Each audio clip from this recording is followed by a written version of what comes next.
ఈరోజు మనం సిఆర్పిసి చదువుకునే దాంట్లో భాగంగా ఇవాళ అయితే మనం chapter 26 provisions as to offences affecting the administration of justice. ఇది దీనికోసం సపరేట్ చాప్టర్ అయితే ఉంది. ఇది 340 నుంచి 352 వరకు సెక్షన్లు ఇందులో ఉన్నాయి. ఇది నేర్చుకునే ప్రయత్నం అయితే చేద్దాం. ఇందులో ఈ సెక్షన్స్లో ఉన్నటువంటి లాంగ్వేజ్ అయితే కొంచెం కాంప్లెక్స్గా ఉంది. అది ఒకసారి చదివితే మనకు అర్థం కాకపోవచ్చు. దాన్ని డివైడ్ చేసుకుని ఎలా చదవాలని కూడా మనం చూద్దాం. Procedure in cases mentioned in section 195. 195లో మెన్షన్ చేసినటువంటి కేసెస్ గురించి దానికి అనుసరించాల్సినటువంటి ప్రొసీజర్ ఏదైతే ఉందో ఆ ప్రొసీజర్ ఇక్కడ మెన్షన్ చేశారు. 195 అంటే ఏంటి అన్నది ఒకసారి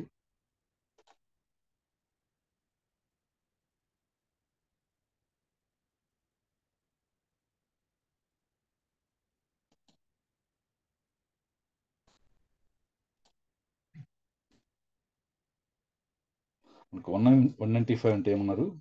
prosecution for contempt of lawful authority of public servants for offences against public justice and for offences relating to documents given in evidence.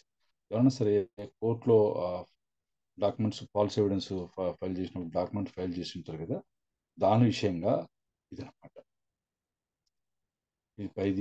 ఇది పోలీసుకు సంబంధించింది, ఇది పబ్లిక్ జస్టిస్, ఇది public servants lawful authority public servants వచ్చేసి 170 నుంచి 180 వరకు వస్తుంది. మరి కోర్టుకు సంబంధించి వచ్చినప్పుడు 193 నుంచి 196 ఇవన్నీ వస్తాయి ఈ కేసుల గురించి. ఇవి కూడా వస్తాయి, ఈ రెండు. మరి వాటికి సంబంధించి ఇవి కూడా వస్తాయి, అంటే కాన్స్పిరసీ, దానికి సంబంధించి కుట్ర పన్నిన వాళ్ళ వస్తాయి. అది అలాంటి కేసులకి బార్ ఉంటుంది, అంటే ఎవడంటే వాడు కంప్లైంట్ ఇవ్వడానికి ఉండదు. కంప్లైంట్ ఎవరు ఇవ్వాలా అన్నది 195లో రాసుకున్నారు. ఎవరు ఇవ్వాలా అంటే ఈ పైన చెప్పినటువంటి నేరాలకు సంబంధించి ఏమన్నారు?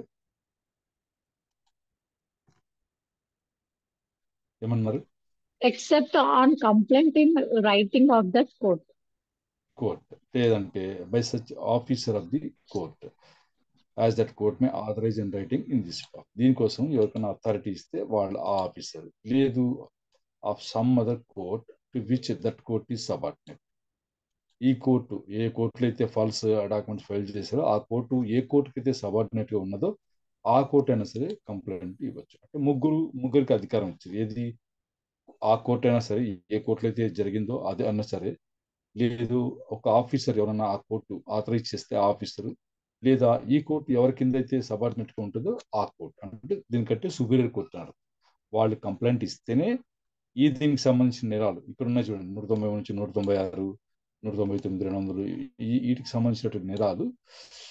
కానీ ఇక్కడ 463, 470, 475, 476 ఉన్నది ఫాల్స్ డాక్యుమెంట్స్ గురించి. ఈ నేరాలు ఆ కోర్టులో సాక్ష్యంగా ప్రవేశపెట్టినప్పుడు అది కనుక్కుంటే ఆ కోర్టు అయితే కంప్లైంట్ ఇవ్వాలి. నువ్వు నేను ఎవరన్నా ఇస్తే అది జరగదు. అది 195. ఇప్పుడు మనం మళ్ళీ అక్కడికి వెళ్దాం.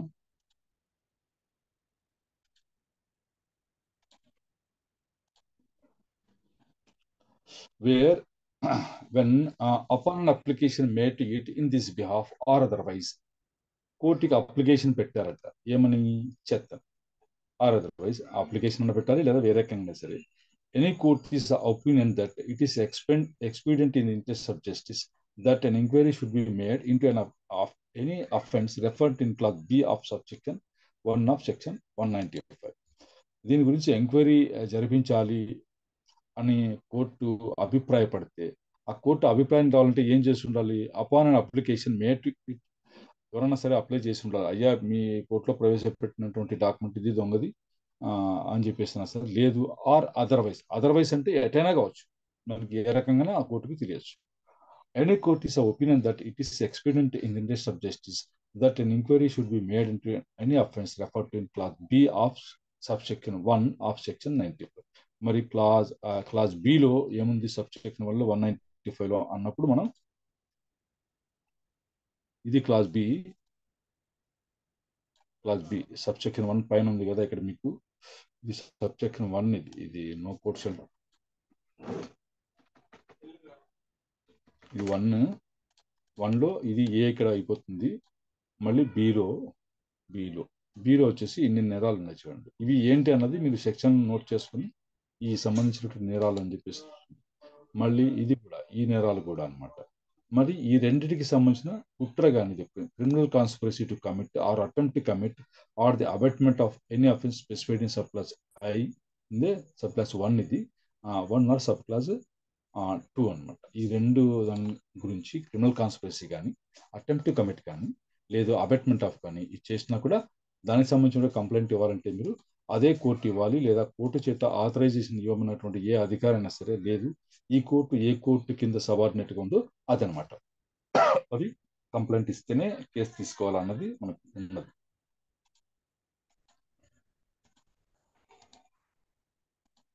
సరే, which appears to have been committed in or in relation to a proceeding in that court. ఆ కోర్టులో జరుగుతున్న ప్రొసీడింగ్ లో ఈ రకమైన నేరం జరిగింది అంటే అవి చూడండి, మీరు డాక్యుమెంట్స్ గురించే ఉంటుంది, ఫాల్స్ డాక్యుమెంట్స్ గురించి.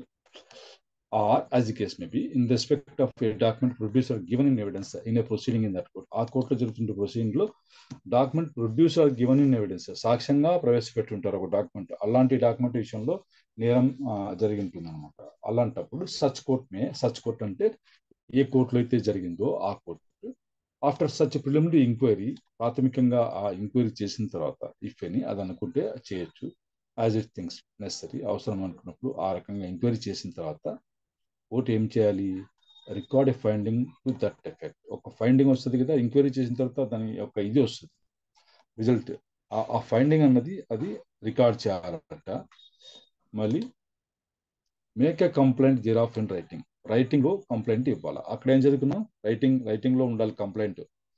ఏ కోర్టులో అయితే జరుగుతుందో నేరం ఆ కోర్టు అయినా సరే, ఆ కోర్టు అధికారం ఇచ్చినటువంటి ఆఫీసర్ అయినా సరే, లేదు ఈ కోర్టు కంటే సుపీరియర్ కోర్టు అయినా సరే ఇవ్వచ్చు అనుకున్నాము.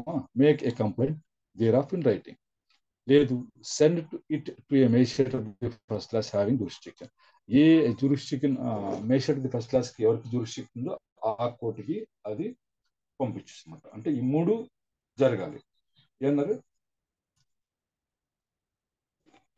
ఈ 3 కంపల్సరీ జరగాలి. ఆర్ లేదు చూడండి, ఇక్కడ ఈ ఎఫెక్ట్ తర్వాత ఆర్ లేదు అంటే ఇది ఈ 3 జరగాలన్నమాట. తర్వాత మరి take sufficient security for the appearance of the accused before such magistrate. ఈ కోర్టు నుంచి ఆ జేఎఫ్సీకి పంపించారు కదా అటు రైటింగ్ లో ఉన్నటువంటి కంప్లైంట్, అక్కడ నువ్వు హాజరవ్వు అని చెప్పేసి హాజరవ్వడానికి ఈ ముద్దాయి దగ్గర నుంచి సఫిషియంట్ సెక్యూరిటీగా తీసుకోవాలి. Or if the alleged offence is non bailable and the court thinks it necessary so to do send the accused in custody to such magistrate. మరి నాన్ బెయిలబుల్ ఉందనుకోండి అఫెన్స్, అప్పుడు అక్యూజ్డ్ కూడా కస్టడీలో ఉన్నటువంటి అక్యూజ్డ్ని ఆ మేజిస్ట్రేట్ దగ్గరికి పంపించాలట.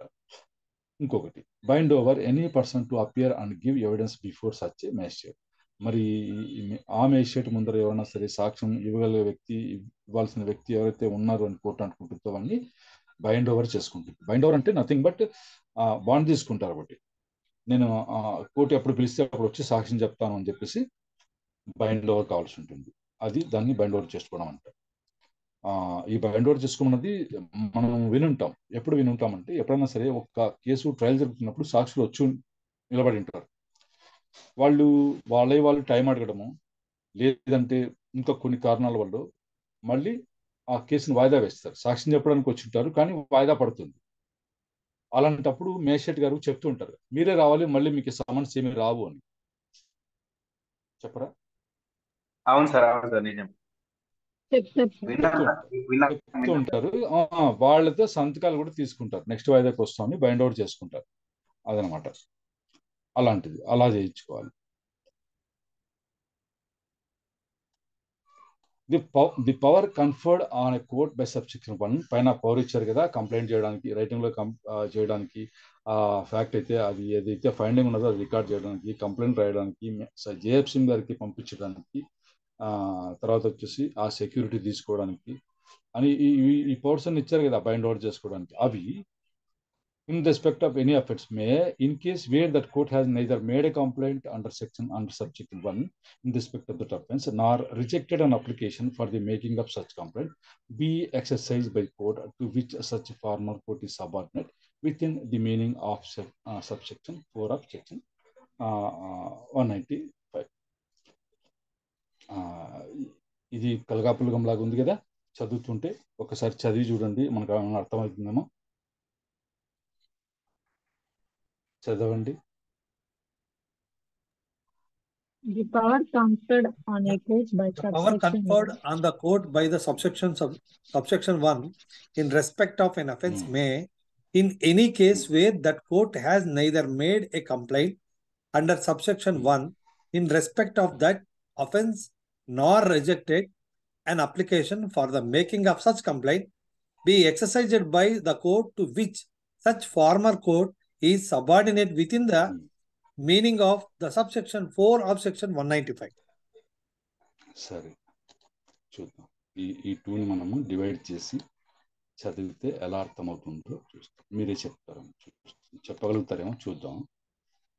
ఈ రెండు కదా, ఇది సబ్సెక్షన్ 2 మనం ఇలా చేసాం. Yes, sir.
ఇప్పుడు చదవండి.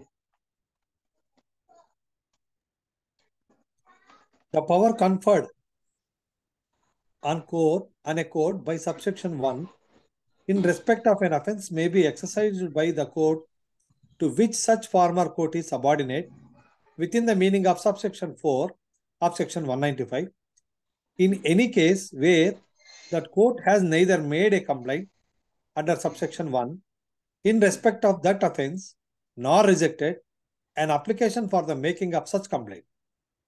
ఎస్, సబ్సెక్షన్ 1లో ఉన్నటువంటి పవర్ని ఏ కోర్టు ఎక్సర్సైజ్ చేయట, ఏ కోర్టు మేబీ ఎక్సర్సైజ్ చేయచట. సబ్సెక్షన్ 4 ఆఫ్ సెక్షన్ 195లో ఉన్నటువంటి కోర్టు ఎక్సర్సైజ్ చేయొచ్చట. ఈ court nothing but superior court అనమాట. 195లో ఏం రాశారు దాని గురించి అనేది ఒక్కసారి చదువుకుంటే మనకు అర్థమవుతుంది. అయిందా?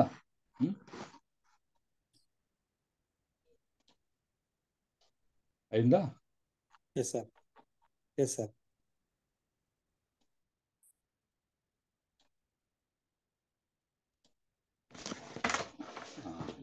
ఇది చదవండి. 195(4) ఇది సబ్సెక్షన్ 4. దీంట్లో ఆ కోర్టుని ఏమంటారు? For the purpose of class B of subsection 1, a court shall be deemed to be subordinate to the court to which appeals ordinarily lie from the appealable decrees or sentences of such former court. మరి ఈ court ఏ కోర్టుకి subordinate గా ఉంది అని మనకు కనుక్కోవాలంటే ఒకే ఒక test పెడతారు. ఏం టెస్ట్? ఈ కోర్టు ఇచ్చిన తీర్పు పైన అపీల్కి ఎక్కడికి వెళ్తారు? దానికన్నా higher court, superior court. Appealable decrees లేదా సెంటెన్స్ ఎక్కడ పాస్ చేసి అపీల్కి ఎక్కడికి వెళ్తారు అన్నది అది చూసుకోవాలన్నమాట. Or in the case of a civil court from whose decrees no appeal ordinary lies. కొన్ని సూట్లకైతే నో అపీల్ అని ఉంటుంది. అలాంటి ఆ సివిల్ కోర్ట్ యొక్క డిక్రీస్ నుంచి అపీల్ లేని పక్షంలో, అపీల్కి అవకాశం లేని పక్షంలో ఎవరికి ఆ సబార్డినేట్ గా ఉంటుంది అనుకుంటే, to the principal court having ordinary original civil jurisdiction within whose local jurisdiction such civil court is situated. Ordinary original civil jurisdiction ఎవరికి ఉంటుంది మామూలుగా జిల్లాలో? అడ్మినిస్ట్రేషన్ ప్రిన్సిపల్ డిస్ట్రిక్ట్ జడ్జికి ఉంటుంది. అట్లాంటివి అనమాట, అలాంటి కోర్టులు అని అర్థం. సరే, మళ్ళీ ఇక్కడికి వస్తాం మనం. సరే, అదనమాట. ఇది the forward conferred on a court by subsection 1 in respect of an offence may be exercise by the court అంటే ఈ court, by the court to which such former court ఈ సబార్డినేట్. ఫార్మర్ కోర్ట్ అంటే ఇంతకుముందు చెప్పిన court sir, lower court subordinate within the meaning of subsection 4 of 195. అంటే ఏమనుకున్నాం, ఈ court నుంచి అప్పీల్కి ఎక్కడికి వెళ్తామో ఆ కోర్టు కింద ఈ కోర్టు సబార్డినేట్ ఉన్నట్లు లెక్క అనుకోవాలి. సరే, ఈ పవర్ను అంటే ఏ పవర్ను అనుకున్నాం? ఈ పవర్స్, ఇవన్నీ ఉన్నాయి పవర్స్, ఇవి పవర్స్ ఉన్నాయా? Record finding to that effect, make a complaint thereof in writing, send it, అవన్నీ ఉన్నాయి కదా. ఈ పవర్స్ అన్ని ఇంకొక కోర్టు కూడా ఎక్సర్సైజ్ చేయొచ్చు. ఈ కోర్టు అంటే ఈ కోర్టు కింది కోర్టు ఎక్సర్సైజ్ చేయొచ్చా? ఫార్మర్ కోర్టు ఎక్సర్సైజ్ చేయొచ్చు కదా. ఇదే same powers maybe exercise by one court. ఆ కోర్టు ఏది అంటే ఈ కోర్టుకు సుపీరియర్ కోర్టు అని అర్థం. ఏమన్నారు? ఎప్పుడు అవి ఎక్సర్సైజ్ చేయొచ్చు అంటే, ఆ కింది కోర్టు ఏం చేసింది? In any case that court అంటే former court has neither made a complaint, అది కంప్లైంట్ ఇవ్వాలా in respect of that offense, nor rejected an application for the making of such complaint. మరి అప్లికేషన్ పెట్టాలని పైన అనుకున్నాం కదా, అపాన్ అండ్ అప్లికేషన్ అనుకున్నాం కదా. ఇక్కడ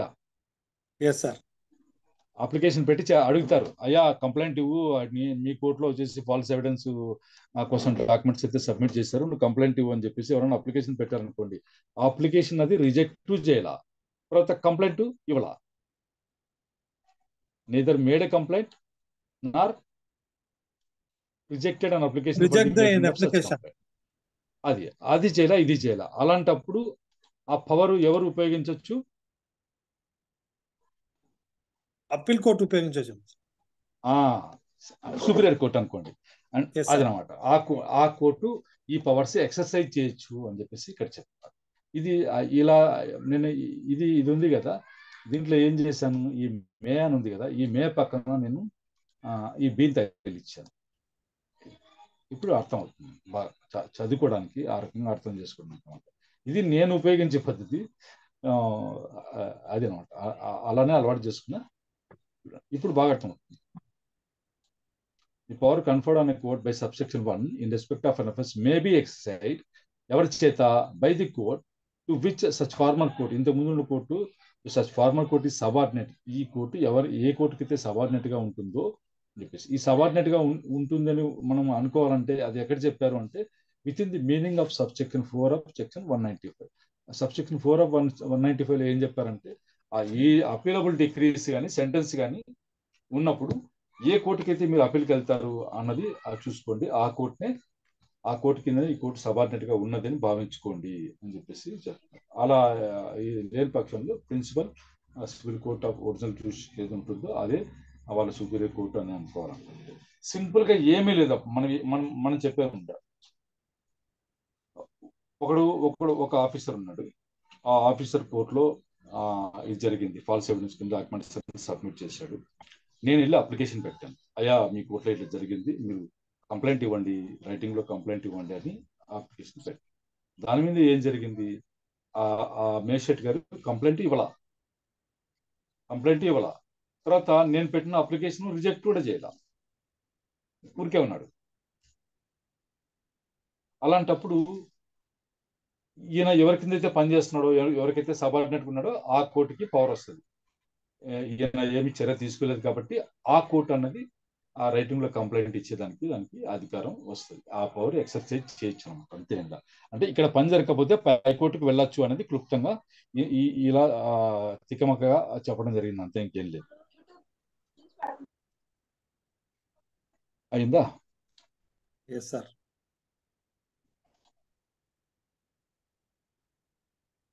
సరే, కంప్లైంట్ ఇచ్చారు. ఆ కంప్లైంట్ ఎలా ఉంది? ఈ కంప్లైంట్ ఎలా ఇచ్చారు అంటే ఇక్కడ రాశారు చూడండి. రాసారా? Make a complaint thereof in writing అన్నారా? ఆ కంప్లైంట్ ఎలా ఉండాలంటే, ఏం చేయాలంటే, a complaint made under this section shall be signed. సంతకం చేయాలి. ఎవరి చేత? Where the court making the complaint is a high court అనుకోండి కంప్లైంట్ చేసేది. By such officer of the court as the court may appoint. మరి ఆ కోర్టు ఏ officer అయితే అపాయింట్ చేస్తుందో ఆ ఆఫీసర్ చేత. ఇప్పుడు కంప్లైంట్ హైకోర్టు ఇచ్చినప్పుడు, మరి హైకోర్టు ఎక్కడి నుంచి వచ్చింది సార్ మధ్యలోకి అని మీరు అనుకున్నారు. డిస్ట్రిక్ట్ కోర్టులో జరిగింది ఇది. ఈ ఫాల్స్ డాక్యుమెంట్స్ అన్ని పెట్టారు, ఎవిడెన్స్ లో ఇచ్చారు. డిస్ట్రిక్ట్ కోర్ట్ అయితే కంప్లైంట్ ఇవ్వాలా, నార్ రిజెక్టెడ్ ది అప్లికేషన్. అప్లికేషన్ పెట్టుంటే కూడా రిజెక్ట్ కూడా చేయాల, కంప్లైంట్ ఇవ్వాలా. అలాంటప్పుడు ఆ పవర్స్ ఎవరికి వస్తాయి? సుపీరియర్ కోర్టు నుంచి Superior Court and High Court. District high court. అప్పుడు అట్లా అనమాట. అది హైకోర్టు విషయంలో అయితే హైకోర్టు డైరెక్ట్ ఇవ్వదు, ఒక ఆఫీసర్ని అపాయింట్ చేస్తుంది. ఆ ఆఫీసర్ రైటింగ్ లో కంప్లైంట్ ఇస్తారు, సైన్ చేస్తారు. ఇన్ ఎనీ అదర్ కేసు, ఇంకా అది తప్ప వేరే కేసులలో by the presiding officer of the court, ఆ కోర్టు ప్రిసైడింగ్ ఆఫీసర్ ఎవరైతే ఉన్నారో, ఎవరి కోర్టులో అయితే ఆ నేరం జరిగిందో ఆ presiding officer, or by such officer of the court as the court may authorise in writing in this behalf. ఇంకా కోర్టు అపాయింట్ చేసినటువంటి ఆఫీసర్ ఎవరైతే ఉన్నారో అది. ఈ కోర్టు దాంట్లో ఏమొస్తుంది? ఈ కోర్టు అంటే దాంట్లో ఏమొస్తుంది? ఫార్మర్ కోర్టు అంటే లోయర్ కోర్టు వస్తుంది. మళ్ళీ దానికంటే పైన ఉన్న కోర్టు, డిస్ట్రిక్ట్ కోర్టు కానీ ఇంకొకటి ఆ కోర్టు కూడా వస్తుంది అనమాట. అది. In this section court has the same meaning as in section 194. Section 194 లో కోర్టుకి ఏ మీనింగ్ చెప్పారు అదే కోర్టుగా మీరు భావించుకోవాల్సి ఉంటుంది. ఏదో మనకి ఏం తెలుస్తుందంటే, ఈ కోర్టులలో డాక్యుమెంట్స్, ఎవిడెన్స్ లో ఫాల్స్ డాక్యుమెంట్స్ ఏమైనా ఇచ్చున్నప్పుడు ఆ కోర్టు ఆ నేరాన్ని కనుగొని కంప్లైంట్ ఇస్తే తప్ప ఆ కేసు అయితే కాగ్నిజ్ తీసుకోవడానికి ఉండదన్నమాట. అంట నేను వెళ్ళి ఈ కోర్టులో ఫాల్స్ డాక్యుమెంట్ ఫైల్ చేశారు, కంప్లైంట్ ఇవ్వడానికి అయితే కుదరదు. ఆ కోర్టులో ఉన్నటువంటి ఆఫీసర్ ఆ పద్ధతి అంతా దీంట్లో మెన్షన్ చేస్తారన్నమాట. ఆ కోర్టే ఇవ్వాలా కంప్లైంట్ అన్నది.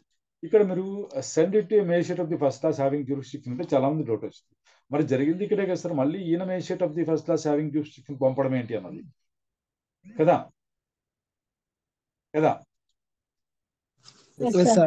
హలో సార్, ఇక్కడ జరిగినది మళ్ళీ magistrate of the first class కి ఎందుకు పంపిస్తారు అన్నప్పుడు మీరు మళ్ళీ 195(3)కి వెళ్ళాలి.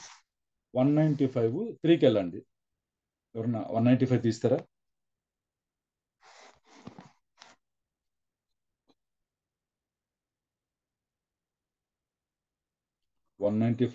please.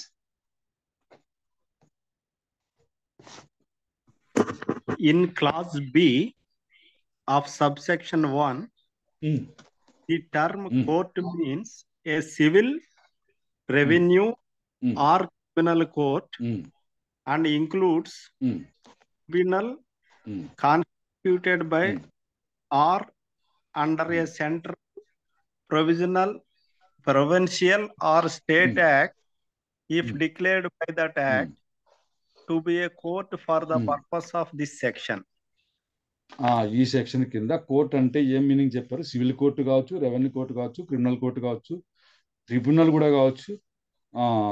ఇది under central, provincial or state act కింద ఉన్నటువంటి ట్రిబ్యునల్ కూడా కావచ్చు. ఇన్ని రకాల ఉన్న కోర్టులు ఉన్నప్పుడు సివిల్ కోర్టు అనుకోండి జేఎఫ్ సింగ్ వరకు పంపించాలా, రెవెన్యూ కోర్టు అనుకోండి జేఎఫ్ సింగ్ వరకు పంపాలా, ఇంకో క్రిమినల్ కోర్టు అనుకోండి సెకండ్ క్లాస్ మేజిస్ట్రేట్ కోర్టు అనుకోండి అప్పుడు జేఎఫ్ సింగ్ వరకు పంపాలా అన్నది. ఇవన్నీ మేజిస్ట్రేట్ ఆఫ్ ఫస్ట్ క్లాస్ కి పంపించాలా అని చెప్పేసి కంప్లైంట్ చేస్తున్నాను అనమాట.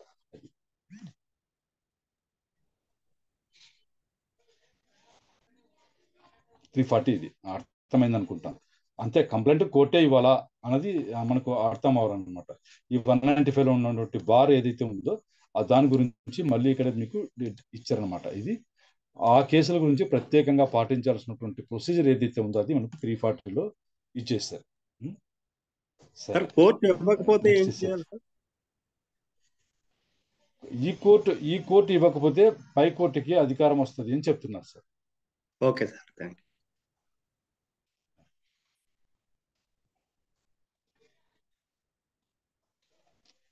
ఇక్కడ ఉంది చూడండి, ఇక్కడ మనకు ఏం చేయాలన్నది నెక్స్ట్ లో ఉంటుంది. Any person on whose application any court other than a high court has refused to make a complaint under subsection 1 or subsection 2 of section 340, ఇంతకు ముందు చదువుకున్నట్లుగా రిఫ్యూజ్ చేసింది. ఆడ నైదర్ రిజెక్టెడ్ అన్నారు కదా, అది లేకుండా రిఫ్యూజే చేసింది. సార్ నువ్వు చెప్తే నువ్వు చెప్పిన మాట ఎవడింటాడు, నేను కంప్లైంట్ ఇవ్వను పో అని చెప్పేసి రిఫ్యూజ్ చేసింది అనుకోండి. Or against whom such complaint has been made by such court may appeal to the court to which such former court is subordinate within the meaning of subsection 4 of 195, and the superior court may thereupon, after notice to parties concerned, direct the withdrawal of the complaint, or as the case may be, making of the complaint which such former court might have made under section 340. And if it makes such complaint, the provisions of that section shall apply accordingly. ఇది కూడా గజిబిజిగా ఉందనుకుంటాను. మీరు కావాలంటే నేను పెట్టింది screen shot చేసి మళ్ళీ ఇంకోసారి చూసుకోవచ్చు. మీరు నేను ఇందాక పెట్టాను కదా 340, ఇది పెట్టాను కదా సబ్సెక్షన్ 2, 340 సబ్సెక్షన్ 2 ఇది. ఇలా చేశాను కదా నేను. ఇది స్క్రీన్ షాట్ తీసుకుని మళ్ళీ టాలీ చేసుకోండి. ఇప్పుడు నేను 341 చూపిస్తాను మీకు. ఇదే చదువుకున్నాం మనం ఇందాక. ఈ సెక్షన్ చదువుకున్నా. ఇందులో రెండు విషయాలు దాగి ఉన్నాయి. రెండు విషయాలు దాగి ఉన్నాయి. ఆ ఏ అన్నది బయటికి తీద్దాం.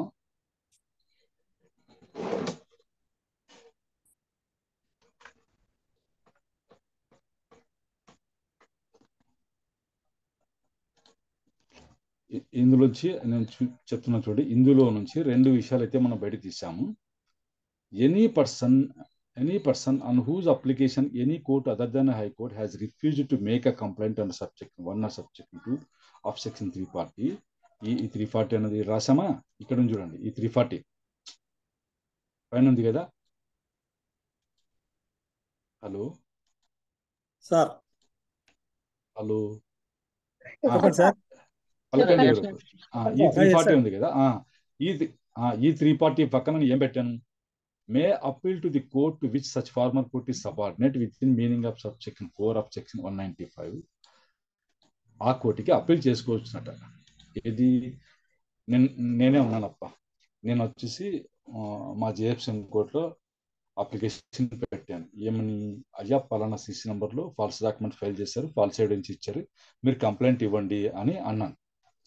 అంటే ఆయన రిఫ్యూజ్ చేశారు. ఇక్కడ ఉన్నదా అదర్ దాన్ హైకోర్టు అన్నారు. Other than high court has refuse అనుకున్నామా? ఇక్కడ ఇప్పుడు వచ్చింది చూడండి, హ్యాజ్ రిఫ్యూజ్ చేశారు. దేనికోసం? టు మేక్ ఏ కంప్లైంట్ ఇవ్వడానికి రిఫ్యూజ్ చేశారు. అప్పుడు నేను ఎక్కడికి వెళ్ళొచ్చు? May appeal to the court, ఇక్కడ ఇచ్చారు చూడండి, to which such former court is subordinate within meaning of subsection 4 of section 195. నేను మళ్ళీ సెషన్ జడ్జి ఉంటాడు కదా, ఇక్కడ జేఎఫ్ఎం గారు ఇచ్చినటువంటి దాని మీద అపీల్ దేనికి వెళ్తాం? సెంటెన్స్ మీద పైకి వెళ్తాం. ఆ కోర్టుకి వెళ్ళి నేను అపీల్ చేసుకోవచ్చు, అపీల్ ఫైల్ చేయొచ్చు. అపీల్ ఫైల్ చేసిన వెంటనే and the superior court may thereupon, ఆ వెంటనే దాని మీద ఏం చేయొచ్చట ఆ court? After notice to the parties concern, పార్టీస్కి నోటీస్ ఇచ్చిన తర్వాత, making of the complaint which such former court might have made under section 340. And if it makes such complaint, the provisions of that section shall apply accordingly. సరే, ఆడు చేయకపోతే చెప్పాడు, నేను చేస్తానని చెప్పేసి ఆ కోర్టు చేయొచ్చు అనమాట.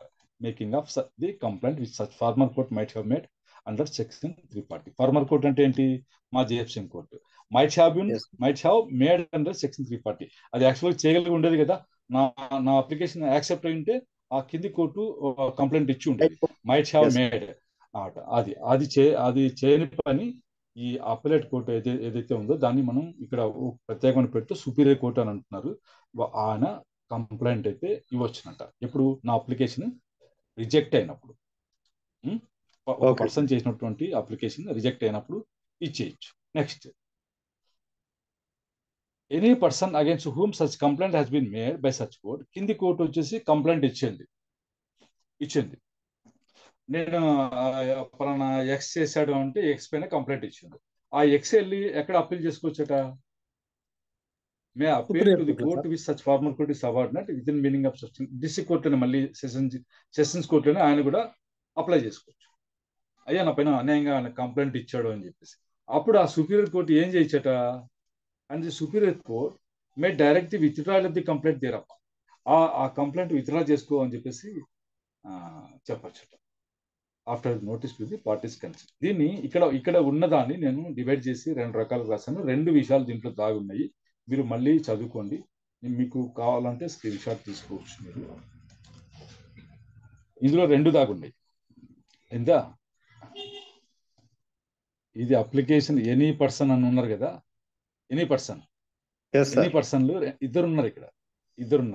Any person on whose application any court other than high court has refused.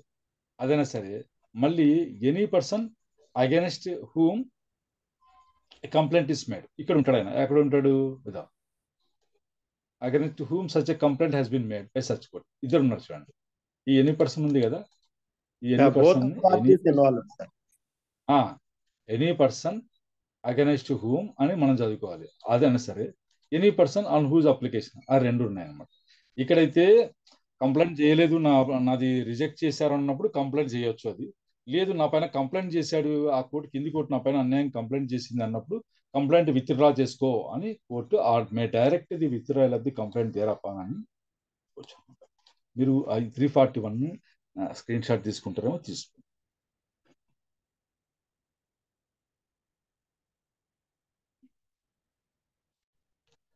సరేనా? నెక్స్ట్ వెళ్దామా? Yes, sir.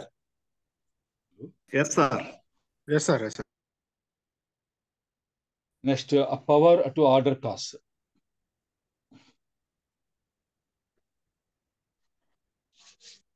Any court dealing with an application made to it for filing a complaint under section 340 or an appeal under section 341 shall have power to make such order as to cause as may be just.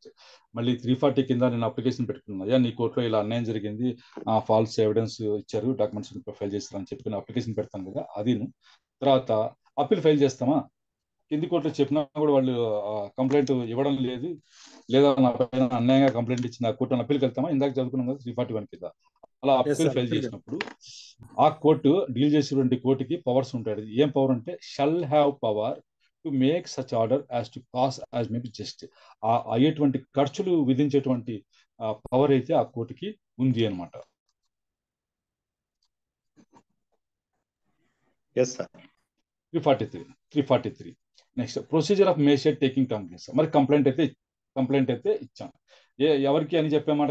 Complaint ఎవరికి forward చేయాలన్నాం? Superior court, sir. అయ్యయ్యా, ఒక magistrate ఉంటారా? Magistrate of the subordinate court, first class. ఆయన అక్కడ పంపించాలని చెప్పాం కదా. Yes, sir. Yes, sir.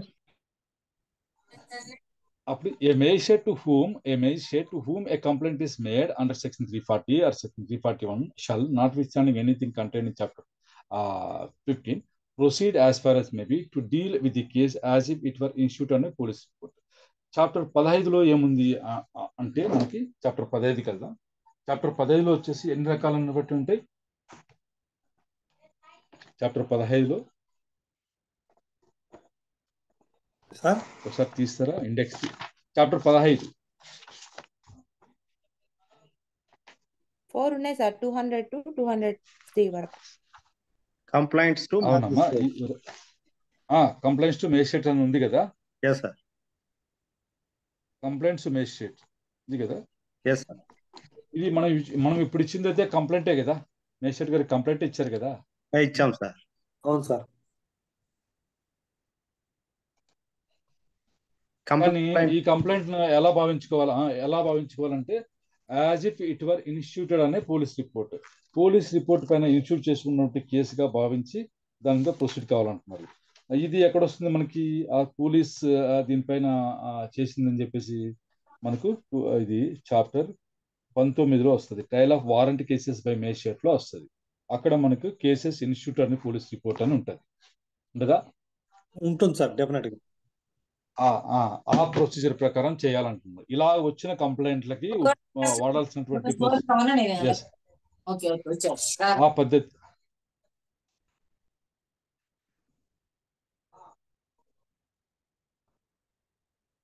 ఈ procedure అయితే అలా డీల్ చేయాలట ఆ కేసుని.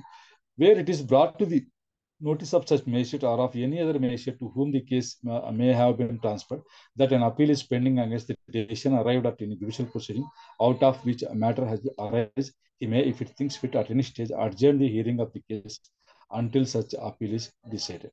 మరి అపీల్ దానిపైన అపీల్ పెండింగ్ ఉందన్న విషయం అయితే తెలియదు అనుకోండి మేజిస్ట్రేట్ గారు నోటీస్కి తెస్తే, ఎవరైనా సరే తెస్తే, ఆయన వచ్చేసి ఈ అపీల్ డిసైడ్ అయ్యే వరకు ఈ కేసుని ఏ స్టేజ్ లో ఉన్నా సరే ఆయన అర్జెంట్ చేశారు. అంటే వాయిదా వేసేసి అపీల్ డిసైడ్ అయ్యే వరకు వాయిదా వేయాలి అని చెప్తున్నారు. ఇలా వచ్చిన కంప్లైంట్స్ కి ఏ ప్రొసీజర్ వాడతారు? కేసెస్ ఇన్స్టిట్యూట్ ఆఫ్ అనే పోలీస్ రిపోర్ట్ కి ఏదైతే పాటిస్తారో పద్ధతి అదే పాటిస్తారు అని చెప్పేసి. సరే, మరి summary procedure for trial for giving falls evidence. మరి వాళ్ళు ఫాల్స్ ఎవిడెన్స్ ఇచ్చిన వాళ్ళకి ఏ ప్రొసీజర్ సమ్మరీ ప్రొసీజర్ పాటించాలి అని చెప్తున్నారు. కేసెస్ ఇన్స్టిట్యూట్ ఆఫ్ అనే పోలీస్ రిపోర్ట్, మళ్ళీ తర్వాత సమ్మరీ ప్రొసీజర్ రెండు చూడండి. ట్రయల్.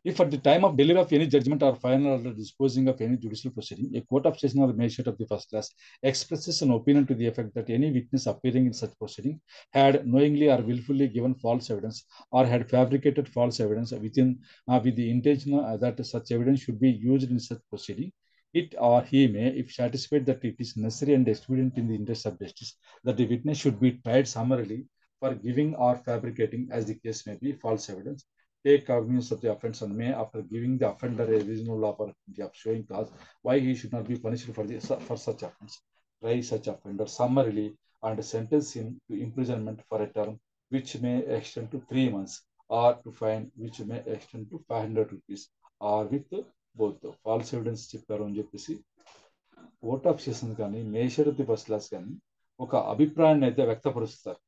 ఎక్కడ? ఆఫ్టర్ ట్రయల్ లో సార్. కోర్ట్ ఆఫ్ సెషన్ కానీ magistrate of first class judgment or final order. Final order disposing చేసేటప్పుడు రాస్తారు. ఇలా ఎప్పుడు జరిగింది అంటే, వీళ్ళు వస్తారు, పబ్లిక్ సర్వెంట్స్ వస్తారు కదా ఎవిడెన్స్ చెప్పడానికి, వాళ్ళంతా వస్తారు. వాళ్ళు వచ్చినప్పుడు ఏం చెప్తా ఉంటారు? మాకు ఈ కేసు గురించి ఏమీ తెలీదు, సంతకం పెట్టాము అని చెప్తారు. చెప్పరా? కొంతమంది హాస్టల్ అయిపోతారు. వాళ్ళు పబ్లిక్ సర్వెంట్సే, కానీ ఏం చెప్తారు? మాకు ఇందులో ఏం రాశారో తెలీదు, సంతకం అయితే పెట్టాం, పోలీస్ స్టేషన్లో పెట్టామని చెప్పేసి అంటూ ఉంటారు. చాలా మంది మేజిస్ట్రేట్లు, జడ్జిలు లీనియంట్ వ్యూ తీసుకుంటారు. వాడి పాపంలో వాడైపోతాడు, వదిలేస్తారు. శక్తి ఉన్న వాళ్ళు ఏం చేస్తారు తెలుసా? నువ్వు పబ్లిక్ సర్వెంట్ గా ఉండి ఈ రకంగా మాట్లాడతావా, నీ పైన యాక్షన్ తీసుకుంటా రాయమంటావా మీ సూపీరియర్ ఆఫీసర్ అని బెంచ్ లోనే వార్నింగ్ ఇస్తుంటారు. మీరు గమనించారు లేదో? సార్ ఇస్తారు. అలా అనుకున్నప్పుడు అప్పుడేమో వాడిని ఇచ్చేస్తారు. తర్వాత ఈ జడ్జిమెంట్ ఫైనల్ రావచ్చు, పలానా విట్నెస్ ఫాల్స్ ఎవిడెన్స్ చెప్పాడు, పలానా విట్నెస్ ఫ్యాబ్రికేట్ చేశాడు ఫాల్స్ ఎవిడెన్స్ అని చెప్పేసి. దేనికోసము అంటే ఇది ఈ సాక్ష్యంగా ఉపయోగించే దానికోసం ఫాల్స్ ఎవిడెన్స్ ఫ్యాబ్రికేట్ చేశాడు, ఫాల్స్ ఎవిడెన్స్ చెప్పాడు అని అనుకునే అభిప్రాయం వ్యక్తపరిచిన తర్వాత ఇట్ ఆర్ హీమే, ఆ కోర్టు కానీ ఆ మేజిస్ట్రేట్ కానీ, if satisfied that it is necessary and expedient in the interest of justice that the witness should be tried సమ్మరీలీ, మరి ఇతన్ని సమ్మరీ ప్రొసీజర్ లో విచారించాల్సి ఉంది, నెసెసరీ అండ్ ఎక్స్పీడియంట్ అని చెప్పి అనుకున్నప్పుడు, దేనికోసం? For giving or fabricating false evidence, దానికోసం వీడిని ఇది చేయాల్సి ఉంది అని అనుకున్నప్పుడు take cognisance of the offence, అది అక్కడనే అఫెన్స్ కాగ్నిస్ తీసుకుంటారు. After giving the offender reasonable opportunity of showing cause, మరి ఎందుకు నీ పైన చర్య తీసుకోకూడదు, నిన్ను ఎందుకు శిక్షించకూడదు ఈ నేరానికి అని చెప్పేసి ఓ మాట వాడిని అడిగి వాడికి ఆపర్చునిటీ ఇచ్చి ఆ కేసుని సమ్మరీ ప్రొసీజర్లో విచారించి అతనికి సెంటెన్స్ హిమ్, అతనికి imprisonment for a term which may extend to 3 months. మరి 3 months వరకు దాన్ని వేయొచ్చట. ఆర్ పి fine which may extend to 500 rupees. ఆ ఫైన్ అంతవరకే 500 rupees వరకు పొడిగించగలిగింది, పెంచగలిగేటువంటి ఫైన్ ఏదైతే ఉందో 500 rupees వరకు పెంచొచ్చు, అంటే 100 వేయచ్చు, 50 వేయచ్చు, 200 వేయచ్చు అనమాట. 300 వరకు 3 months వరకు ఎక్స్టెండ్ చేయొచ్చు పనిష్మెంట్ అన్నప్పటికీ, అది 1 నెల కావచ్చు, 2 కావచ్చు, వారం రోజులు కావచ్చు, ఏదైనా ఆ కోర్టు యొక్క డిస్కషన్ అనమాట. లేదు 2 కూడా విధించవచ్చు అని చెప్పేసి విత్ బోత్ అన్నారు చూడండి, అది అదనమాట. అలా చేయొచ్చు. In every such case, the court shall follow as nearly as may be practicable the procedure prescribed for summary trials. Summary trials A procedure అయితే ప్రిస్క్రైబ్ చేశారో అది వీలైనంత వరకు ప్రాక్టికబుల్, అనుసరించగలిగినంత వరకు అదే పద్ధతి అనుసరించాలి అని చెప్పేసి చెప్తున్నారు. Nothing in this section shall affect the power of the court to make a complaint under section 340 for the offence where it does not choose to proceed under this section. సరే, ఇలా ఏమనుకున్నాం, అదే కోర్టే కాంగ్రెస్ తీసుకోవచ్చు అనుకున్నాం కదా. ఏ కోర్టు అయితే judgement ఇస్తుందో అదే కోర్టే టేక్ కాగ్నిస్ అనమాట. అది సొంతంగా కాగ్నిస్ తీసుకోవచ్చు అని అనుకున్నాం లేదా? అవును. టేక్ అదే కాగ్నిజెన్స్ కోర్టే ఆఫ్ వాడిని ద అఫెన్స్. మళ్ళీ తీసుకొని కేసు తీసుకొని వాడికి ఆపర్చునిటీ ఇచ్చి వాడిని ట్రై చేసి పనిష్మెంట్ కూడా ఇవ్వచ్చు అదే కోర్టే అనుకున్నాం. కానీ ఒకవేళ అలా చేయలేదు అనుకోండి ఆ కోర్టు, అలాంటప్పుడు ఏం చేయాలన్నప్పుడు చూడండి, ఇది nothing in this section shall affect the power of the court to make a complaint under section 340 for the offence where it does not choose to proceed under this section. ఈ section కింద proceed ఉంటే మనకెందుకు వచ్చింది, complaint ఇచ్చి పట్టేద్దాం, వచ్చేవాడు చూసుకుంటాడు ఆ మేషట్ అని అనుకున్నప్పుడు ఆ కోర్టు యొక్క పవర్ని, ఆ కంప్లైంట్ ఇచ్చే పవర్ని ఈ సెక్షన్ లో ఉన్నటువంటి ఏది అఫెక్ట్ అయితే చేయదంటే, ఈ కోర్టుకి ఏం పవర్ ఉంటుంది, ఎన్ని రకాల పవర్ ఉంటుంది?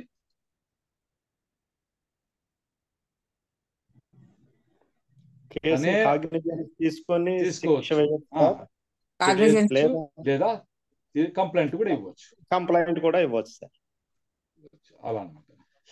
Next, where after any action is initiated subsection 1, పైన చెప్పినటువంటి యాక్షన్ ఇనిషియేట్ సబ్సెక్షన్ 1 లో అంటే కాగ్నిస్ తీసుకుని కేసు అదే నడిపిస్తుంది అన్నది కదా. Subsection 1, it is made to appear to the court of session or magistrate of the first class that an appeal or an application for revision has been preferred or filed against the judgment or order in which the opinion referred to in that subsection has been expressed. It or he shall stay further proceedings of the trial until the disposal of the appeal or the application for revision, as the case may be, and thereupon the further proceedings of the trial shall abide by the results of the appeal or application for revision. సరే, పైన వచ్చేసి subsection 1 అనుకున్నాం, judgement లేదా final order చెప్తున్నప్పుడు వాళ్ళు అభిప్రాయం వ్యక్తపరచవచ్చు అని చెప్పేసి. సరే, అలా అభిప్రాయం వ్యక్తపరిచారు, కానీ ముద్దాయి ఏం చేశాడు, దీనిపైన అప్పీల్కి వెళ్ళాడు లేదా రివిజన్ ఫైల్ చేశాడు, అది కదా చేశాడు. అలాంటి పరిస్థితుల్లో ఎలా అంటే, ఆ విషయం వచ్చేసి ఈ కోర్ట్ ఆఫ్ సెన్స్ కానీ మేజిస్ట్రేట్ ఆఫ్ బస్సులో కానీ ఎవరు చెప్పారంటే, అయ్యా నేను అప్పీల్ అయితే ఫైల్ చేస్తున్నాను పై కోర్టులో చెప్పాడు అనుకోండి, అప్పుడు ఇది ఈ కింద జరిగేటువంటి ప్రొసీడింగ్స్ వల్ల స్టే చేయాలన్నమాట. స్టే చేయాలి. ఎందుకు అంటే, మెయిన్ జడ్జిమెంట్ పైన అప్పీల్కి వెళ్ళాడు, రివర్స్ అయింది అనుకోండి, అప్పుడు అప్లికేషన్ ఫర్ రివిజన్, ఈ ఫాల్స్ ఎవిడెన్స్ చెప్పినది కూడా అది కూడా ఎత్తిపోతుంది కదా. కాబట్టి అంతవరకు ఆ ప్రొసీడింగ్స్ అయితే స్టే చేయాలని చెప్పేసి చెప్తున్నారు. ఈ ఫర్దర్ ప్రొసీడింగ్స్ ట్రయల్ ఉంది కదా, ఈ ఫర్దర్ ప్రొసీడింగ్స్ ట్రయల్ దేనికి బద్ధుడై ఉండాలి అంటే, shall abide by the results of the appeal or application for revision అన్నమాట. అపీల్కి రివిజన్ లో వచ్చేటువంటి తుది తీర్పు ఏదైతే రిజల్ట్ ఫలితం ఏదైతే ఉంటుందో దానికి కట్టుబడి ఉండాల్సినటువంటి పరిస్థితి ఉంది. 344 అయిపోయింది.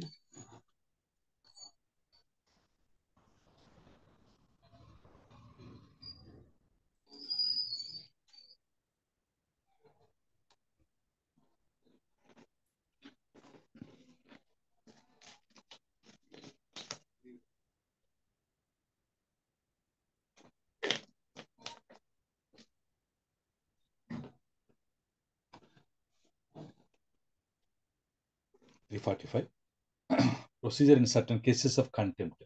మరి కోర్టు ధిక్కరణ కేసులు కొన్ని రకాలను బట్టి certain cases of contempt, court ధిక్కరణ విషయంలో ప్రొసీజర్ ఎలా ఉండాలి అని.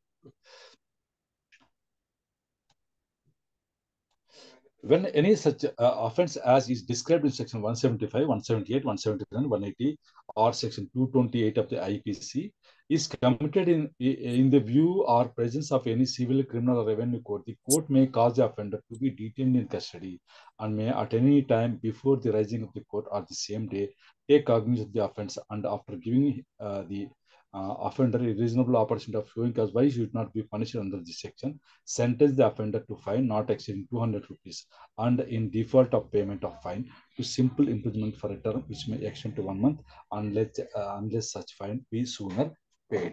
Sorry, 175 IPC calculate.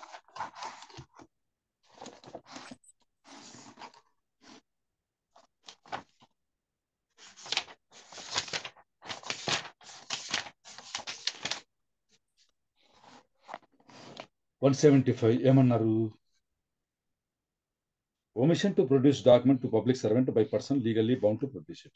మరి పబ్లిక్ సర్వెంట్ అడిగినప్పుడు అతనికి ఏదైతే డాక్యుమెంట్ ప్రొడ్యూస్ చేయాల్సి ఉందో అది ఆ ప్రొడ్యూస్ చేయడంలో తప్పాడంట, ఒమిట్ చేశాడంటే మానుకున్నాడు అనమాట, చేయలేదంట. ఆ పబ్లిక్ సర్వెంట్ అడిగినట్లుగా డాక్యుమెంట్ ఇయ్యనప్పుడు 175. నెక్స్ట్ 178 అన్నారు, refusing oath or affirmation when duly required by public servant to make it. ప్రమాణం చేసి చెప్పాయి అన్నప్పుడు ప్రమాణం చేయడానికి కూడా నిరాకరించాడు అనుకోండి, అప్పుడు లేదు.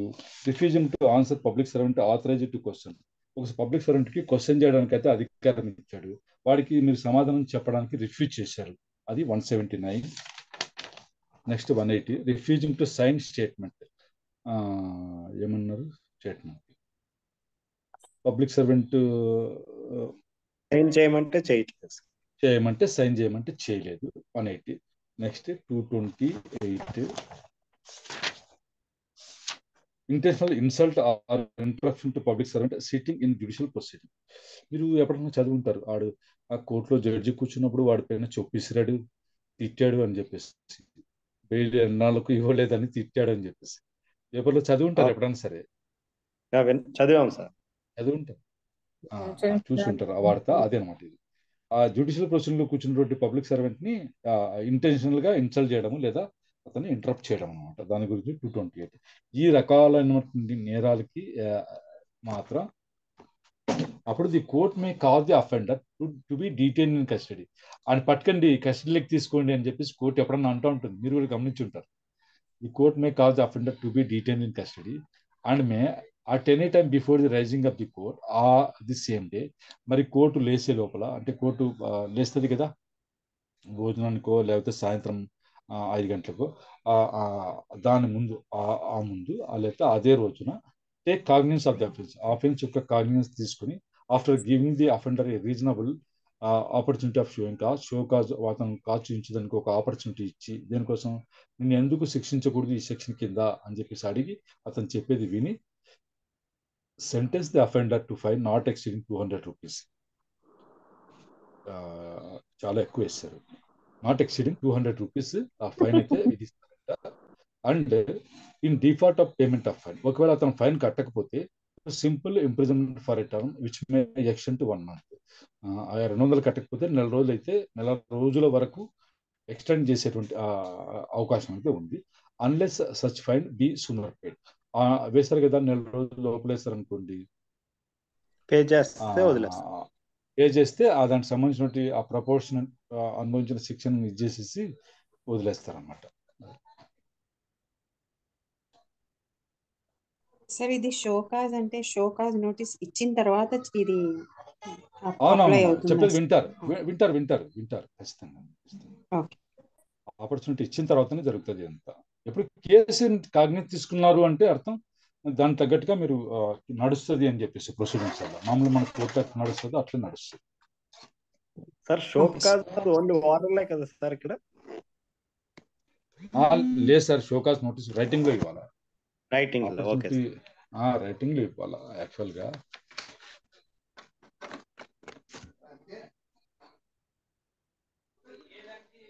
ఒకవేళ if the offense is under section 228 of the IPC, the record shall show the nature and state of judicial proceeding in which the court interrupted or insulted was sitting and nature of the interruption or insult. ఇది detail గా రాయాలి.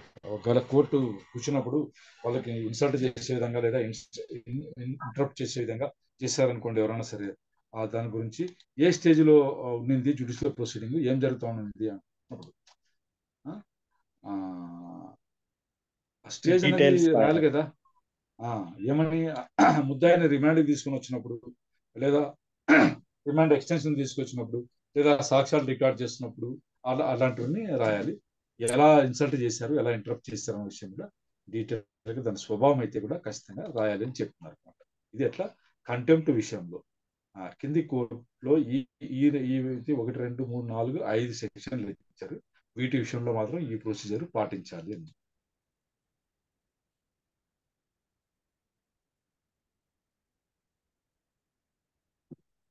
సరే, 345 ఆయన పిలిచి ఆయనకి fine కానీ 200 fine కానీ నెల రోజుల శిక్ష కానీ అది అనుకున్నాం కదా. అలా కాకుండా వేరే విధంగా ప్రొసీడ్ కానప్పుడు, అంటే అలా ప్రొసీడ్ కానప్పుడు ఏం చేయాలి అంటే, procedure where court consider that case should not be dealt with under section 345. అలా చేయకూడదు అని కోర్టు అనుకున్నాం అనుకోండి, ఎలా చేయాలి అన్నప్పుడు ఇది చెప్తారు.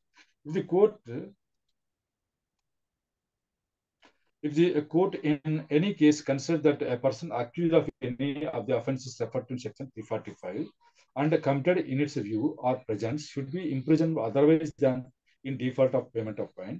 మరి 200 రూపాయలు కట్టడంలో విఫలమైనప్పుడు ఎన్ని రోజులు పంపిస్తామన్నారు? 1 month, 30 days. 1 month. అలా కాకుండా అన్నప్పుడు ఏం చేయాలి? Or that a fine exceeding 200 rupees should be imposed upon him. 200 కంటే ఎక్కువ వీడికి ఫైన్ విధించాల్సి ఉందని కోర్టు అనుకుంటే, are such court is for any other reason of opinion that the case should not be disposed of under section 345. వీడికి అంత ఈజీగా వదిలేస్తే లాభం లేదని అనుకున్నప్పుడు such court after recording the facts constituting the offense, ఆ కేసుకు సంబంధించిన ఫ్యాక్ట్స్ అన్ని ఈ నేరం ఎలా జరిగింది అన్నదానికి ఉంచినట్టు ఫ్యాక్ట్స్ అన్ని రికార్డ్ చేసిన తర్వాత, and the statement of the accuse as even before provided, statement కూడా ముద్దాయి ఏం చేస్తారో ఆన్ స్టేట్మెంట్ రికార్డ్ చేసిన తర్వాత may forward the case to a magistrate having jurisdiction to try the same. మరి ఆ నేరాన్ని ఎవరు ట్రై చేయగలుగుతారో ఆ మేజిస్ట్రేట్ గారికి అయితే అది ఫార్వర్డ్ చేయొచ్చట. And may require security to be given for the appearance of such person before such magistrate. ఆ మేజిస్ట్రేట్ ముందర అది హాజరవుతాను అని చెప్తూ ముద్దాయి దగ్గర నుంచి సెక్యూరిటీ కూడా తీసుకోవాలంటున్నారు. Or if sufficient security is not given, shall forward such person in custody to such magistrate. మరి ఆ సెక్యూరిటీ ఇవ్వలేకపోయాడు అనుకోండి అతను, అలాంటప్పుడు ఈ ముద్దాన్ని కూడా ఆ రికార్డు వెంట ఇన్ కస్టడీ అంటే పోలీసులను వెంట ఇచ్చి పంపిస్తారు అనమాట, ఆ మేజిస్ట్రేట్ దగ్గరికి పంపిస్తారు. అలా కూడా చేయొచ్చట. The magistrate to whom any case is forwarded under this section shall proceed to deal with as far as may be as if it were issued under police report.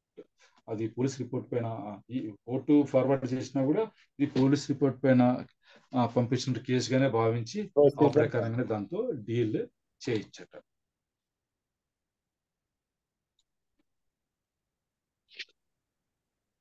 సరే, మనము వీళ్ళని సివిల్ కోర్టు అనుకున్నాం కదా, వీళ్ళని కూడా civil కోర్టుగానే భావిస్తారు. ఇది మనకు రిజిస్ట్రేషన్ యాక్ట్ లో కూడా ఉంటుంది. When the state government so directs any registrar or any sub-registrar appointed under the Registration Act shall be deemed to be a civil court within the meaning of section 345, 346. ఈ 345, 346 ఎక్కడైనా సరే court అని వస్తే వాళ్ళ కిందికి రిజిస్ట్రార్ లేదా sub registrar కూడా వస్తారట.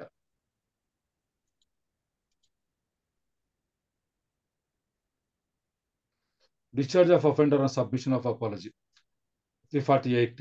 When any court has under section 345 adjudged an offender to punishment or has under 346 forwarded him a magistrate for trial for refusing or omitting to do anything which he was lawfully required to do or for any intentional insult or interruption, the court may in its discretion discharge the offender or remit the punishment on his submission to the order or requisition of such court or an apology being made to its satisfaction. మరి ఎవరైనా సరే క్షమాపణ కోరారనుకోండి, అలాంటప్పుడు వాళ్ళని discharge చేయొచ్చు, వదిలేయచ్చు, క్షమించి వదిలేయచ్చు అని కూడా చెప్తున్నారు. ఇది మనం ఇది ఎగ్జాంపుల్ గా చెప్పుకోకూడదు, కానీ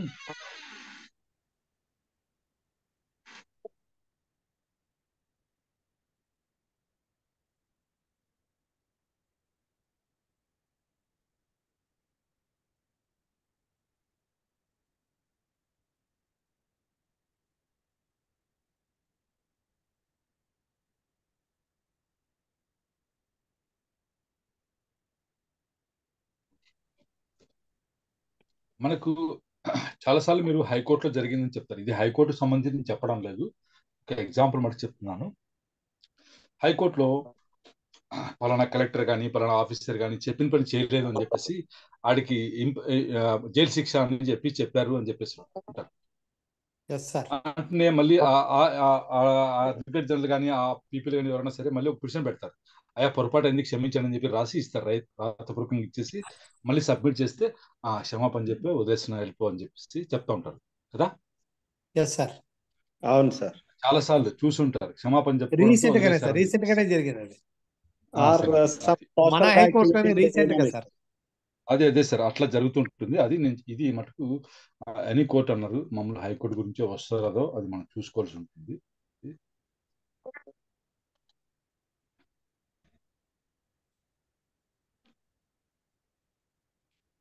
imprisonment or committal of person refusing to answer or produce document. ఇంత ఉంటుంది, డాక్యుమెంట్ ప్రొడ్యూస్ చేయకపోతే ఇంత జరుగుతుంది.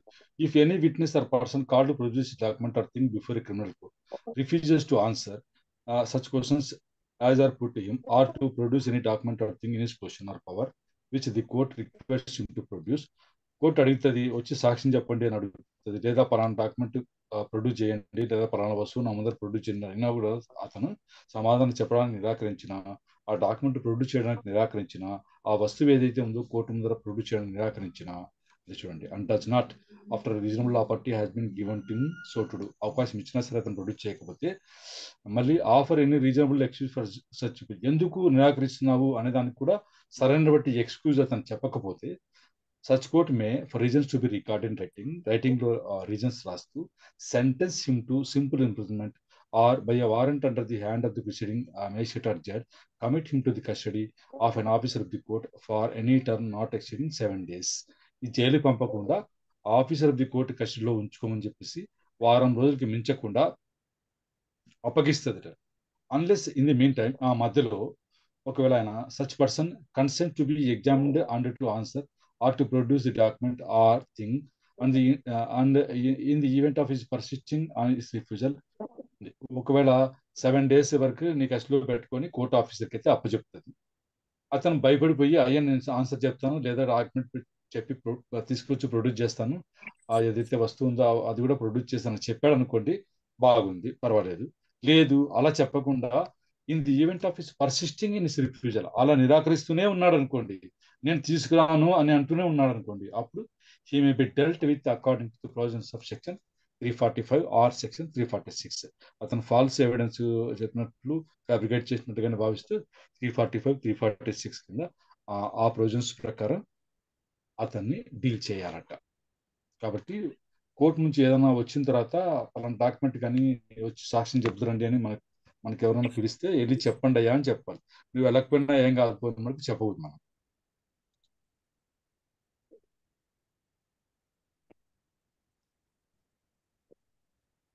Sir, officer of the court custody అంటే కోర్టు దగ్గర ఏమన్నా రూమ్ ఉంటుందండి, లేకపోతే జైలుకి పంపిస్తారు? లేదు సార్, ఇప్పుడు జైలుకి ఏం పంపించారు, మామూలుగా అమీన్ ఉంటాడు కదా, మామూలుగా జేడీఆర్ పట్టుకుని వచ్చినప్పుడు ఎక్కడ కూర్చోబెట్టుకుంటారు? జేడీఆర్ అరెస్ట్ చేసినప్పుడు ఎక్కడ కోర్టులో కూర్చోబెడతారు, వాళ్ళని జైలు పంపారు, ఈడ కూర్చోవచ్చు అని చెప్తారు అలా అన్నమాట, అంతే. Summary procedure for punishment for non attendance by a witness in obedience summons. మరి సమన్స్ తీసుకున్న తర్వాత విట్నెస్ రాకుండా అనుకోండి, అప్పుడు అతనికి summary procedure for punishment. If any witness being summon to appear before a criminal court is legally bound to appear at a certain place and time in obedience to the summons, ఆ summons ని obey చేస్తూ అతను certain place time appear కావాల్సినటువంటి పరిస్థితుల్లో and without just excuses neglect or refuse to attend at that place or time, ఆ టైంకి ఆ ప్లేస్కి అతను రావడానికి వితౌట్ జస్ట్ ఎక్స్క్యూజ్, సరైనటువంటి ఎక్స్క్యూజ్ లేకుండా నెగ్లెక్ట్ చేయడం కానీ రిఫ్యూజ్ చేయడం కానీ చేశారనుకోండి, or departs from the place where he has to attend before the time at which it is lawful for him to depart అతను అక్కడ నుంచి వెళ్ళిపోయాడు అనుకోండి, అలాంటప్పుడు and the court before which witness is to appear is satisfied that it is expedient in the interest of justice that such witness should be tried summary. మరి ఆడు రాకుండా అన్నాడు లేదా వచ్చి వెళ్ళిపోయాడు అని కోర్టు అనుకున్నప్పుడు, ఇన్ని విచారణ జరపాలి అనుకున్నప్పుడు షుడ్ బి ట్రైడ్ సమ్మరీలీ అని కోర్టు అనుకుంటే, the court may take cognizance of the offence. ఆ అఫెన్స్ కోర్టు అదే కోర్టే కాగ్నిజెన్స్ తీసుకుని and after giving the offender opportunity of showing cause, ఒక కారణం చూపించడానికి ఆపర్చునిటీ ఇచ్చి ఎందుకు నిన్ను శిక్షించకూడదు అన్నది sentence him to fine not exceeding 100%. ఇది కూడా ఫైన్ 100 రూపీస్కి మించకుండా అతనికి ఫైన్ అయితే విధించేటువంటి అవకాశం ఉంది. In every such case the court shall follow as nearly as may be practicable the procedure prescribed for summary trials. Summary ట్రయల్స్కి ఉండేటువంటి పద్ధతి పాటించాలని చెప్తున్నారు. కానీ దీని జోలికి వెళ్ళవు కోర్టులు, బెయిలబుల్ వారెంట్స్ ఇస్తాయి. ఇవ్వవా? విట్నెస్ రాకుంటే బెయిలబుల్ వారెంట్ ఇస్తారు, సామాన్యంగా ఇస్తూ ఉంటారు. అవును సార్. సరే, ఇందాక మనం ఆ ఫైన్ గురించి అంతా చెప్పుకున్నాం కదా, ఇంత ఫైన్ వేస్తారు అదంతా చెప్పుకున్నాం కదా. వీటి నుంచి అప్పీల్స్కి ఎక్కడికి వెళ్తారు అన్నప్పుడు, appeals from convictions under section 344, 345, 349, 350. Any person sentenced by any court other than High Court under 344, 345, 349, 350 may, notwithstanding anything contained in this code, appeal to the court to which decrees or orders made in such court are ordinarily appealable. ఈ court యొక్క డిగ్రీలు కానీ లేదా orders కానీ ఏ కోర్టుకి అయితే అప్పీల్కి వెళ్తారో ఆ కోర్టుకి వీళ్ళు కూడా ఈ శిక్ష గురించి అప్పీల్ అయితే చేసుకోవచ్చట. The provisions of chapter 29 shall, so far as they are applicable, apply to appeals under this section, and the appellate court may alter or reverse the finding or reduce or reverse the sentence appealed against. Appeal court ఏం చేయొచ్చు అంట, alter చేయొచ్చు లేదా reverse చేయొచ్చు, మొత్తానికి లేదు తగ్గించవచ్చు లేదా reverse the sentence appealed against అదనమాట. తర్వాత an appeal from such conviction by a court of small causes shall lie to the court of session for the session division within which such court is situated. ఈ court of small causes వచ్చేసి ఈ శిక్ష చెప్పింది అనుకోండి, దానిపైన అప్పీల్కి ఎక్కడికి వెళ్ళాలంటే court of సెషన్కి వెళ్ళాలి. ఆ సెషన్ డివిజన్లో ఉన్నటువంటి కోర్ట్ ఆఫ్ సెషన్కి అయితే వెళ్ళాలి అని చెప్తున్నారు. Next, an appeal from such conviction by any registrar or sub-registrar deemed to be a civil court by virtue of a direction issued under section 347 shall lie to the court of session for the session division within which the office of such registrar or sub-registrar is situated. వీళ్ళు ఇచ్చినటువంటి శిక్ష విషయంలో అయితే అప్పీల్కి court of సెషన్కి వెళ్ళాలట. అది court of small causes మరి registrar sub registrar ఈ విషయంలో అయితే సెషన్ కోర్టుకే వెళ్ళాలట. మిగతా వాటిలో ఏ కోర్టుకి అయితే అప్పీల్కి వెళ్తామో ఆ డిగ్రీలన్నీ అట్టుకొని మనం ఆ కోర్టుకి అప్పీల్ ఫైల్ చేయాలన్నమాట.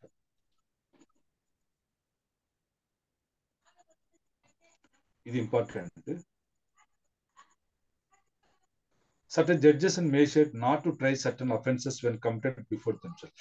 వాళ్ళ ముందర నేరం జరిగినప్పుడు వాళ్ళే విచారణ అయితే చేయొద్దట. ఏది అంటే except as provided in section 344, 345, 349, 350, no judge of a criminal court other than judge of high court or magistrate shall try any person for any offence referred to in section 195 when such offence is committed before himself or in contempt of his authority or is brought under his notice as such judge or magistrate in the course of a judicial proceeding. మరి మీ కోర్టులోనే జరిగినప్పుడు మీరే complaint ఇచ్చినప్పుడు మీరే విచారణ అయితే చేయవద్దు కదా. No one can be judge of his own case అని ఉంది కదా ఒకటి, లేదా బయాస్ ఉంది.